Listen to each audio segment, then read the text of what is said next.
رئیس نے ناگواری سے فون کی اسکرین کو گھورا۔ کچھ دیر میوزک بجتا رہا اور پھر ایک سحر انگیز نسوانی آواز ابھری۔ حسینہ لوٹ آئی ہے رئیس۔ نسوانی قہقہا گونج گیا۔ رئیس کی پیشانی پر شکنیں ابھریں۔ وہ منار کی ہم شکل ہے، واللہ پہلی نظر دیکھو تو اسی کی یاد دلاتی ہے، پر تھوڑی مختلف بھی ہے۔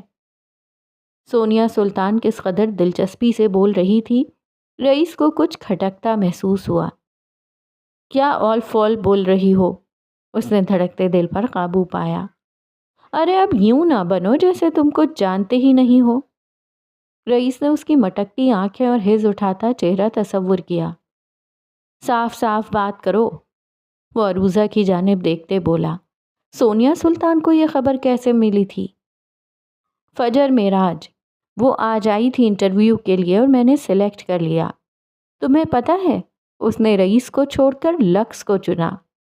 پہلی شکست مبارک ہو موت کے سوداگر، وہ تمسخرانہ انداز میں کہتی رئیس کو واقعی سلگا گئی۔ وہ ایک جھٹکے سے اٹھ کھڑا ہوا، گلے کا ایک بٹن مزید کھول لیا۔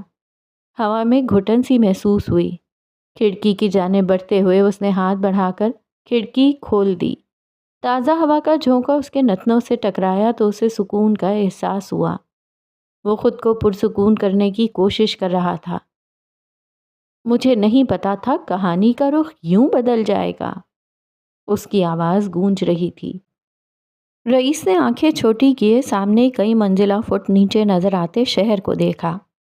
ٹریفک ایک لائن میں جلتی مشعلوں کی صورت دکھائی دے رہی تھی۔ اسی شہر کی فضا میں وہ لڑکی سانس لیتی تھی جو ایک ایسی لڑکی کی ہم شکل تھی جس کے کئی دشمن تھے۔ اس کے بالوں کا رنگ، آنکھوں کا رنگ، تھوڑی پر چمکتا تل اسے ایک مکمل مختلف شخصیت بناتے ہیں رئیس۔ مجھے امید ہے تم اس لڑکی کے پیچھے نہیں آؤ گے۔ رئیس کچھ نہ بولا، وہ خاموشی سے سنتا رہا۔ یہ وہ وقت تھا جب وہ جتنا کم بولتا اتنا بہتر رہتا۔ سونیا سلطان جیسی عورت کے سامنے کچھ بھی کہنا یعنی اپنے گلے پر خود چھری پھیرنے کے مترادف تھا۔ تم آ بھی کیسے سکتے ہو؟ وہ تمہاری پہنچ سے بہت دور ہے رئیس، وہ میری پہنچ میں ہے۔ معصومیت سے آنکھیں پٹپٹاتے اس نے ایک اور وار کیا۔ رئیس نے مزید گہرا سانس لیا۔ بس یہی خبر دینے کے لیے فون کیا تھا کہ اس نے رئیس کو نہیں بلکہ لکس کو چنا ہے۔ امید کرتی ہوں تمہاری رات اچھی گزرے گی۔ شب بخیر۔ جس انداز سے فون کیا اسی انداز میں بند کر دیا۔ رئیس نے ایک نظر فون کو دیکھا اور پھر پوری قوت سے پیچھے اچھال دیا۔ جس تیزی سے اس نے فون اچھالا تھا اسی تیزی سے عروضہ نے آگے بڑھ کر پکڑ لیا۔ اس کے انداز میں بجلی کی سی تیزی تھی۔ اب کیا ہوگا باس؟ فون میز پر رکھتے وہ سنجیدگی سے مخاطب ہوئی۔ بلندیوں پر راج کرنا چاہتی ہے نا وہ؟ پینٹ کی جیبوں میں دونوں ہاتھ اڑستے وہ قدرے سکون سے بولا۔ آنے دو اسے، کیونکہ بلندیوں پر اسے صرف رئیس ملے گا۔ بدی کے بادشاہ نے ایک اور دعویٰ کیا اور اس کا یہ دعویٰ سچا تھا۔ عروضہ نے اس بات میں سر ہلایا جبکہ رئیس یوں ہی کھڑکی کے سامنے کھڑا رہا۔ دماغ میں بہت کچھ چل رہا تھا۔ آج کی رات اتنی لمبی ہو گئی تھی کہ جینی رابرٹ کو خوف محسوس ہوا۔ ولیم نے جو راز افشاں کیا تھا وہ اسے بھی پروسیس کرنے کی کوشش کر رہی تھی اور یہ آسان کام نہیں تھا۔ وہ اپنے اپارٹمنٹ لوٹ آئی تھی۔ گلاس وال کے سامنے کھڑی تیزی سے برستی بارش کو دیکھ رہی تھی۔ ولیم جوزف سے اسے اس طرح کے مزاح کی توقع نہیں تھی۔ یعنی پھر وہ جو کہہ رہا تھا ٹھیک کہہ رہا تھا۔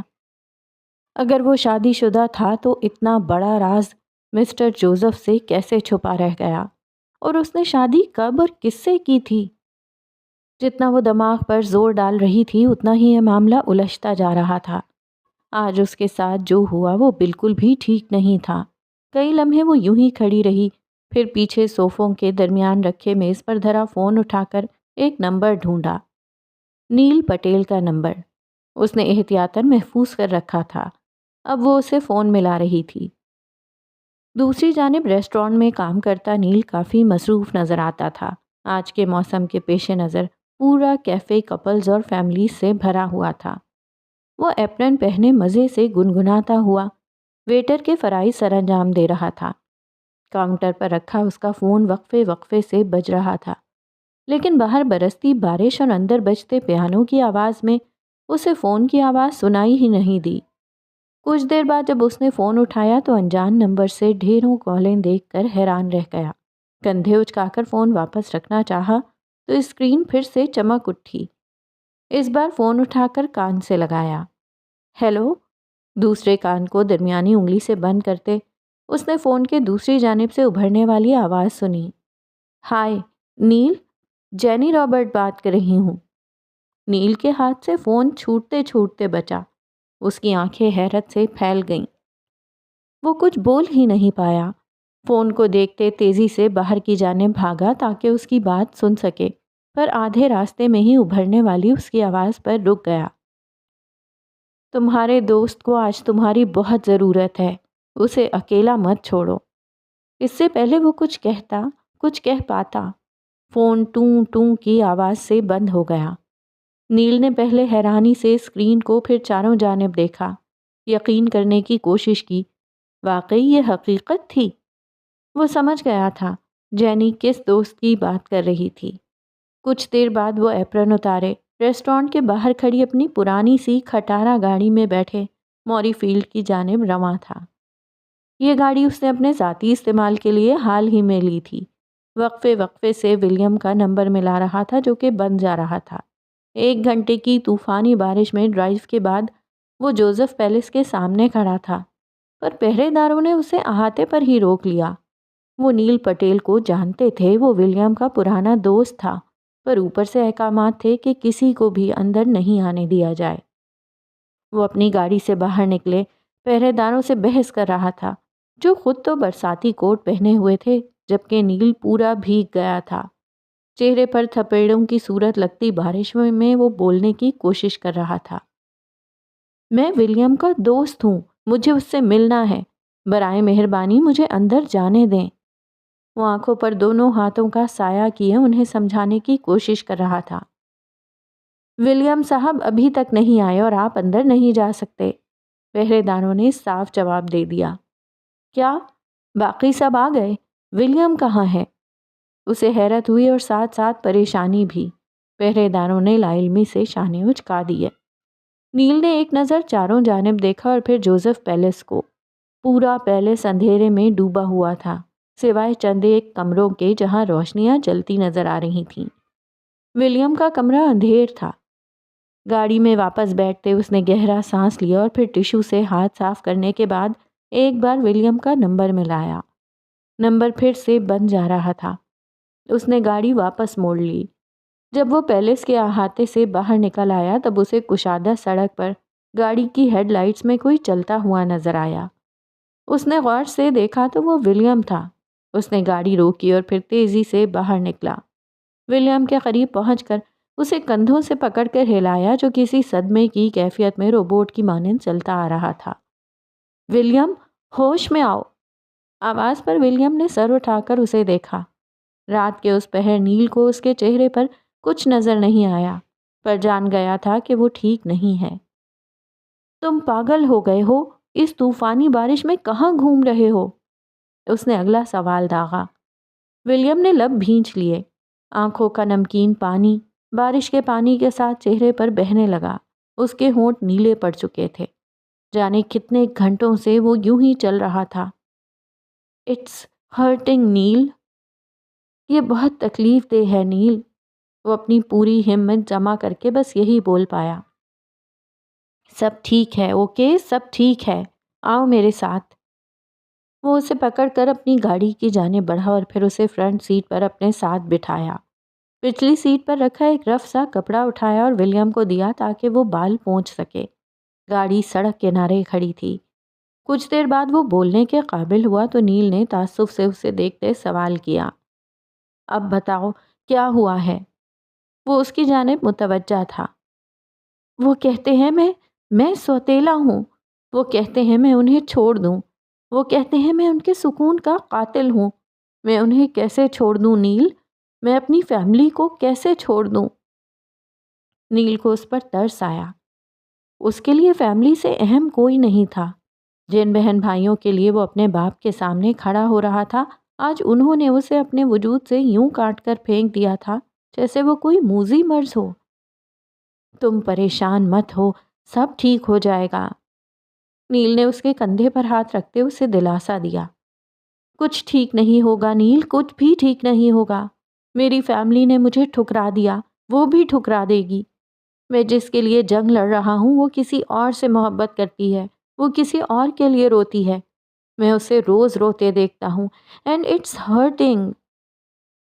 پہچان کا سفر اکیلے طے کرنے والا ولیم کڑے ضبط سے گزر رہا تھا۔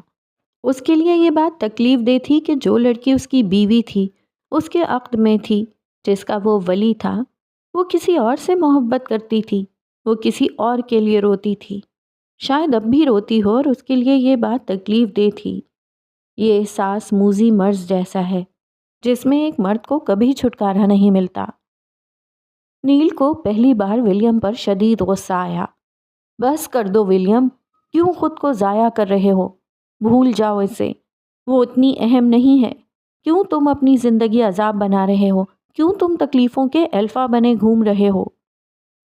ولیم نے ضبط سے آنکھیں بند کرتے سیٹ سے پشت ٹکا لی۔ وہ اب گہرے سانس لے کر خود کو نارمل کرنے کی کوشش کر رہا تھا۔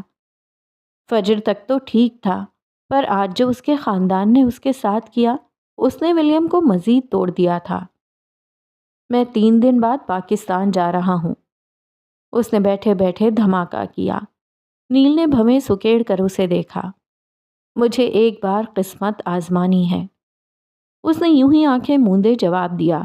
گاڑی کی ہیڈ لائٹس آن تھیں اور دور تک برستی بارش دیکھی جا سکتی تھی۔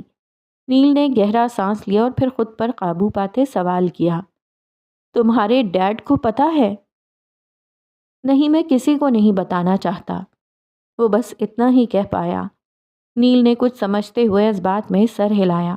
کچھ دیر مزید بیٹھے رہنے کے بعد اس نے ولیم کو جوزف پیلس کے سامنے اتارا۔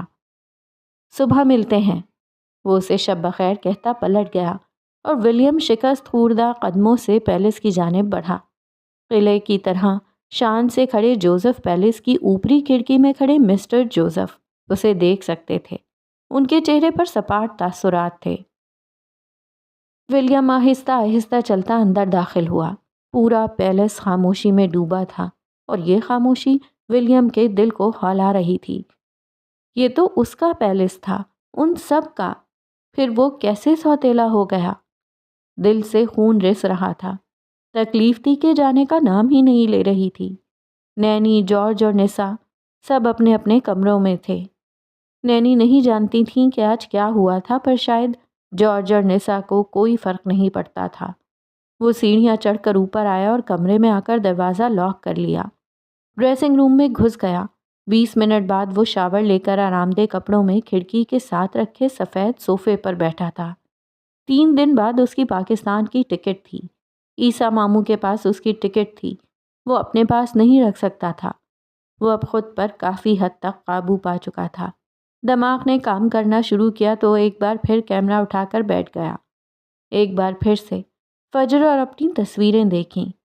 جب سے اسے پتہ چلا تھا کہ ایک شوہر ہونے کی حیثیت سے اس کے کیا فرائض تھے، وہ روز یہ تصویر دیکھتا تھا تاکہ یاد رکھے کہ اس پر ایک ذمہ داری ہے اور اسے فجر کے ساتھ وفادار رہنا تھا۔ فجر اور ارسل کی وہ ویڈیو دیکھتے ہوئے اسے اتنی ہی تکلیف محسوس ہوئی جتنی ہمیشہ ہوتی تھی۔ اب تو وہ کافی حد تک اردو سمجھنے لگا تھا۔ بولنی ابھی تک نہیں آئی تھی پر سمجھ آ جاتی تھی۔ کیمرہ واپس رکھتے اس نے کافی دنوں بعد انسٹاگرام کھولا تو جنید کا میسج چمک رہا تھا۔ ہیلو برو، آج میں نے تمہاری وائف کو دیکھا۔ پتہ نہیں یاد ہے کہ نہیں، پر میں نے اسے پہچان لیا۔ وہ پہلے سے بہت مختلف لگ رہی تھی اور وہ پاکستان کے بڑے فیشن ہاؤس میں تھی۔ مجھے حیرت ہوئی پر میں اس سے بات نہیں کر پایا۔ اس نے مجھے نہیں دیکھا پر میں ابھی تک سوچ رہا ہوں وہ لکس جیسی بڑی کمپنی میں کیا کر رہی تھی۔ کیا وہ تمہیں یاد ہے؟ ولیم کئی ثانیے پھٹی پھٹی نگاہوں سے وہ میسج دیکھے گیا۔ اس کا ایک اور میسج تھا کہ ولیم کا نمبر اسے کہیں کھو گیا تھا، اس لیے انسٹاگرام پر رابطہ کرنا پڑا۔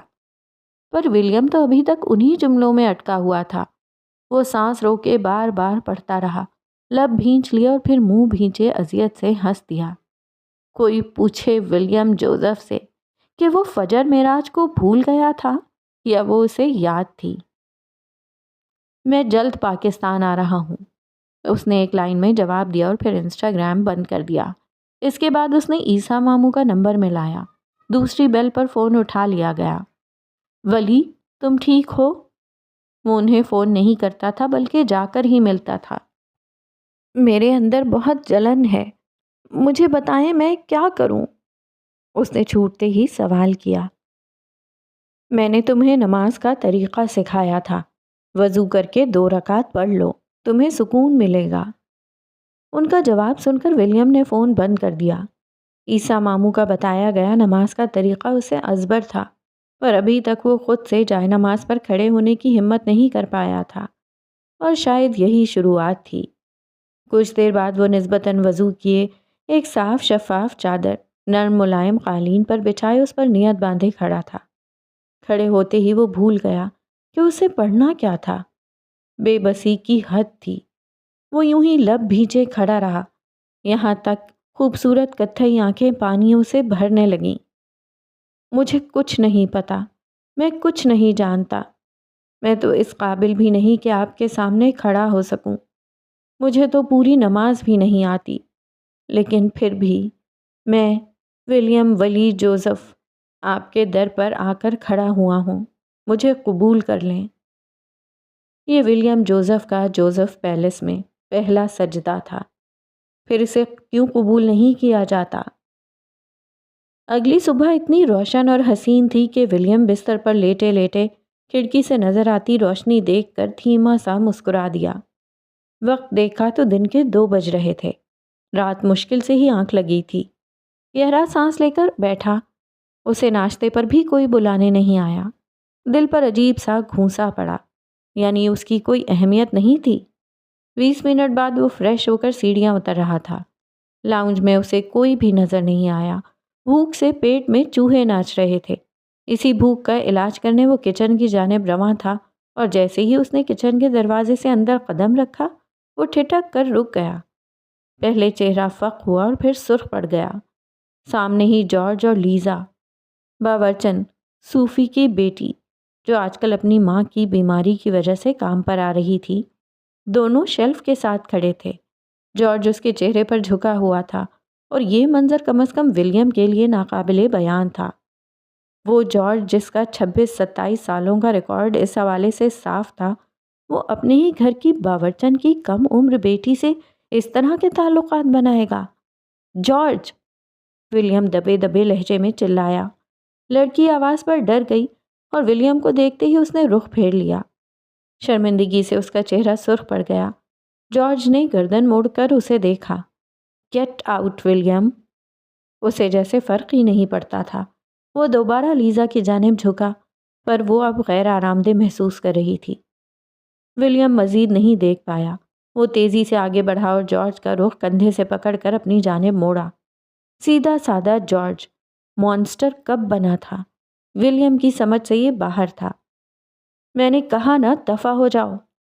لڑکی ڈر کر کھسک گئی۔ جارج نے ولیم کو مارنے کے لیے ہاتھ اٹھایا، پر ولیم اس بار اس کا مکہ روک چکا تھا۔ جارج کی آنکھیں زخمی اور چہرہ سرخ تھا۔ اس بار نہیں، تم اس حد تک کب گرے؟ وہ غلط کر رہا تھا اور ولیم اسے روکنا چاہتا تھا۔ تمہیں لگتا ہے تم مجھے روک پاؤ گے؟ جارج نے زوردار گھٹنا اس کے پیٹ میں رسید کیا، اور تھوڑی دیر بعد دونوں گتھم گتھا تھے۔ ایک دوسرے پر جان چھڑکنے والے بھائی اب روز لڑتے جھگڑتے تھے۔ شیلفوں پر رکھا سامان نیچے گرنے لگا۔ تم جارج جوزف ہو، تم اپنے مقام سے مت گرو، ولیم اسے سمجھانے کی کوشش کرنے لگا۔ اور تم اپنی اوقات میں رہو تو اچھا رہے گا۔ سامان گرنے کی آواز پر نسا کچن میں آئی تو ان دونوں کو لڑتے دیکھ کر اس کی چیخ ابھری۔ انہیں چھڑانے کے لیے پہرے داروں کو بلایا گیا۔ جارج تو قابو میں ہی نہیں آ رہا تھا۔ حقیقت کا کسی کو بھی علم نہیں تھا۔ نسا نے نفرت آمیز نگاہوں سے ولیم کو دیکھا، جبکہ نینی کی نگاہوں میں کئی شکوے تھے۔ کیا ولیم کوئی سکون کا دن گزرنے دے گا؟ نینی میری بات سنیں۔ وہ تڑپ کر ان کی جانب لپکا۔ بس ولیم، انہوں نے ہاتھ اٹھا کر اسے روک دیا۔ بہت ہو گیا۔ ان کے لہجے اور آواز میں واضح تنبیہ تھی۔ ولیم تھوک نگل کر رہ گیا۔ پھر وہ کچھ دیر بعد پیلس سے نکل گیا۔ اب اس گھر پر اس کا کوئی حق نہیں تھا۔ یہاں کے لوگ اس کے نہیں رہے تھے۔ سارا دن آوارہ گردی کرنے کے بعد وہ عیسیٰ ماموں کے پاس گیا۔ انہوں نے ولیم کو کافی حوصلہ دیا۔ رات اس نے ان کے پاس گزاری، ان کے ساتھ ساری نمازیں ادا کی۔ وہ پاکستان واپس جا رہا تھا۔ سارے دکھوں میں ایک یہ خوشی ساتھ تھی۔ اگلے دن نیل سے ملا اور اس سے ساری بات بتائی۔ تمہیں پاکستان نہیں جانا چاہیے ولیم، تمہیں یہاں رہ کر اپنے تعلقات درست کرنے چاہیے، نیل نے اسے مشورہ دیا۔ یہاں میرے لیے کچھ نہیں بچا، اور اس لڑکی نے بھی تمہیں ٹھکرا دیا تو؟ ولیم سانس نہیں لے پایا۔ کئی لمحے یوں ہی بیٹھا رہا، سر جھکائے مجرموں کی طرح۔ اس سوال کا جواب اس کے پاس نہیں تھا۔ ایک بار کوشش کر لینے دو۔ اس نے پھیکا سا ہنستے ہوئے کندھے اچکائے۔ کچھ دیر مزید بیٹھے رہنے کے بعد وہ چلا گیا۔ اسے جینی کا فون آیا تھا۔ وہ اس سے ملنا چاہتی تھی۔ اس کے جانے کے بعد نیل کا چہرہ سپاٹ پڑ گیا۔ اس نے فون اٹھا کر ایک نمبر ملایا۔ اسکرین پر چمکتا ہوا جوزف پیٹرسن واضح دیکھا جا سکتا تھا۔ بولو نیل، کیا خبر ہے؟ دوسری جانب سے سرسراتی آواز ابھری۔ ولیم پاکستان جا رہا ہے، میں چاہتا ہوں آپ اسے روک لیں۔ بہت بہت شکریہ اس خبر کے لیے نیل، تمہیں ایک اچھے انعام سے نوازا جائے گا، انہوں نے سرد لہجے میں کہتے فون بند کر دیا۔ پتہ نہیں کل آنے والی رات کیا طوفان لانے والی تھی۔ تم نے کہا تم شادی شدہ ہو، کیا ثبوت ہے؟ وہ نسبتاً پرسکون گوشے میں بیٹھے تھے، شہر کا مہنگا ترین ریسٹورانٹ جہاں سیلیبریٹیز کو مکمل پرائیویسی ملتی تھی۔ تمہیں ثبوت کیوں چاہیے؟ ولیم نے الٹا سوال کیا۔ جینی نے اس کی نیلی پڑتی آنکھ کو دیکھا۔ یقیناً پھر کسی لڑکے سے لڑ کر آیا تھا۔ وہ تعصب سے اسے دیکھے گئی۔ دل کو منانے کے لیے کہ تم کسی اور کے ہو۔ وہ پھیکا سا مسکرائی۔ ولیم کئی لمحے خاموش بیٹھا رہا اور پھر بھوری جیکٹ کی اندرونی جیب سے ایک کاغذ نکالا۔ وہ اسے اپنے ساتھ رکھتا تھا۔ جوزف پیلس میں اسے رکھنے کا رسک نہیں لے سکتا تھا۔ طے شدہ کاغذ کو کھول کر پہلے خود دیکھا۔ فجر کا نام واضح تھا اور پھر جینی کی جانب بڑھایا۔ نیلی آنکھوں والی جینی نے کپ کپاتے ہاتھ سے وہ کاغذ تھام لیا۔ وہ واقعی میرج سرٹیفکیٹ تھا۔ اس کا چہرہ سرخ پڑ گیا۔ تم پاکستان شادی کرنے کے لیے گئے تھے؟ وہ بڑی دیر بعد بولی۔ لفظ ادا کرنے میں مشکل پیش آ رہی تھی۔ ولیم نے نفی میں سر ہلا دیا۔ مذہب کے خانے میں مسلمان لکھا دیکھ کر اسے مزید حیرت ہوئی۔ ولیم تم؟ کاغذ ہاتھ سے چھوٹ کر میز پر گر گیا۔ وہ پھٹی پھٹی نگاہیں لیے اسے دیکھتی رہ گئی۔ میں پیدائشی مسلمان ہوں جینی، جوزف پیلس نے مجھ سے میری شناخت چھین لی تھی۔ وہ دونوں اپنی اپنی جگہ جم سے گئے تھے۔ بیرا کھانے کی ٹرالی لایا اور میز پر لگانے کے بعد چلا گیا۔ وہ دونوں جانتے تھے وہ کچھ نہیں کھا پائیں گے۔ سادہ ٹراؤزر شرٹ پہنے جینی نے سر پر اسکارف اوڑھ رکھا تھا تاکہ کوئی پہچان نہ سکے۔ تمہارے ڈیڈ کو پتہ ہے؟ جینی نے اگلا سوال کیا۔ ولیم نے ناں میں سر ہلا دیا۔ پھر تم نے مجھے کیوں بتایا؟ اس بات پر وہ حیران تھی۔ تاکہ تم اپنے دل سے میرا خیال نکال دو۔ تمہاری کمی جارج کو مانسٹر بنا رہی ہے۔ جینی اس کی بات سن کر لب کچلنے لگی۔ پورا ڈمبرا چمک رہا تھا۔ پچھلی رات برسنے والی بارش کی وجہ سے مطلع صاف تھا۔ جینی کو سمجھ نہ آیا وہ اس سے کیا جواب دے۔ دل کو منانا بہت مشکل کام ہے ولیم۔ وہ پھیکا سا مسکراتی پیچھے ہٹ کر بیٹھ گئی۔ مجھ سے بہتر شاید ہی کوئی سمجھ پائے۔ زخمی سی مسکان اس کے چہرے پر ابھری۔ اگر میں نے تمہارے ڈیڈ کو بتا دیا تو؟ وہ ابرو اچکائے پوچھ رہی تھی۔ مجھے میری بیوی کے پاس جانے سے کوئی طاقت نہیں روک سکتی۔ اس بار جینی بے ساختہ ہنس دی۔ آنکھیں زخمی دل کا بحال بیان کر رہی تھیں۔ سینے میں آگ دہک اٹھی تھی۔ البتہ اسے ولیم کے دعوے پر ہنسی آئی، کیونکہ اسے کوئی طاقت پاکستان لے کر نہیں جا سکتی تھی، اتنا تو وہ بھی جانتی تھی۔ کچھ دیر وہ مزید بیٹھے رہے، پھر ولیم اٹھ کر چلا گیا۔ اس کے جانے کے بعد جینی رابرٹ نے فون اٹھا کر نمبر ملایا۔ مسٹر جوزف اسکرین پر چمکتا دیکھا جا سکتا تھا۔ ولیم ایک پاکستانی لڑکی سے شادی کر چکا ہے۔ دوسری جانب معتدہ سا سناٹا تھا۔ میرے پاس ثبوت ہے۔ اس نے اپنی ماں کا مذہب چن لیا ہے۔ وہ انہیں آگاہ کر رہی تھی، جو پہلے سے جان گئے تھے، کہ ولیم عیسیٰ ماموں سے کیوں مل رہا تھا۔ دوسری جانب سے کچھ کہا گیا اور پھر فون بند ہو گیا۔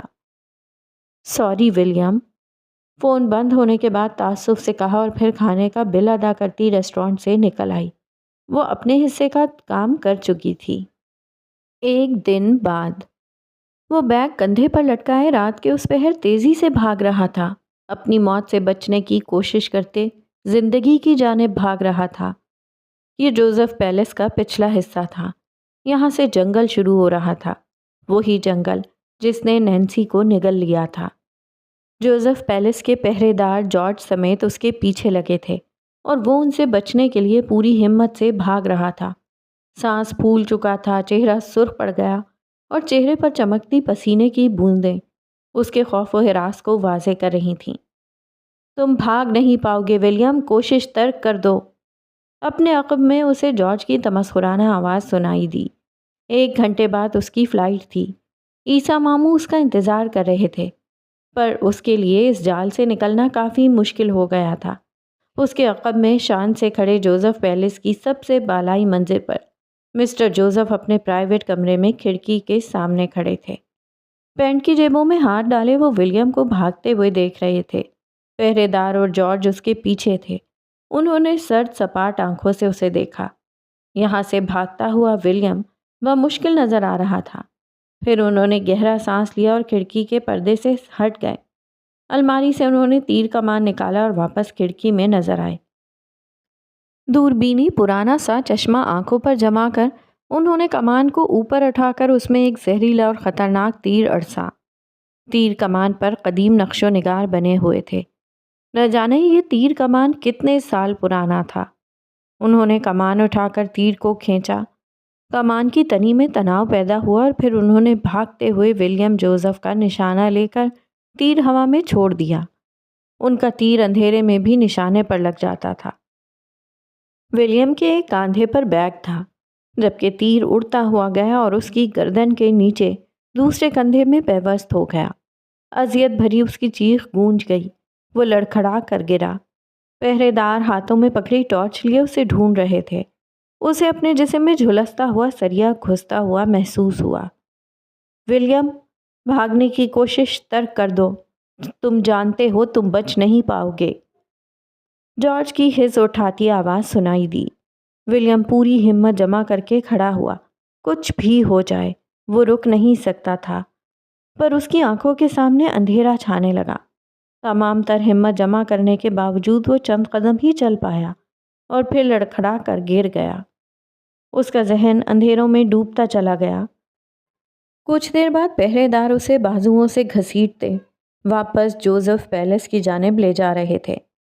جارج جوزف کی پراسرار سیٹی رات کے اس پہر پورے جنگل میں گونج رہی تھی۔ ولیم جوزف پیلس کا قیدی تھا۔ اس نے کیا سمجھ لیا تھا وہ آسانی سے فرار ہو جائے گا؟